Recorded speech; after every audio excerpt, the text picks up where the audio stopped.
Maayong hapon, ani ng Butuan On News Update sa Butuan City Public Information Office.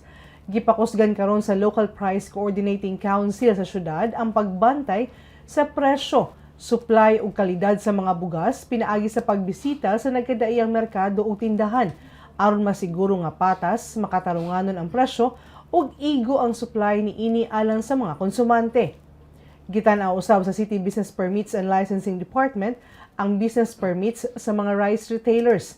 Base sa monitoring team, regular ang pagbisita sa mga establishmento aron masusi kung nasunod ba ang suggested retail price ug malikayan ang sobra nga pagpataas sa presyo nga makapabug-at sa mga mamalitay.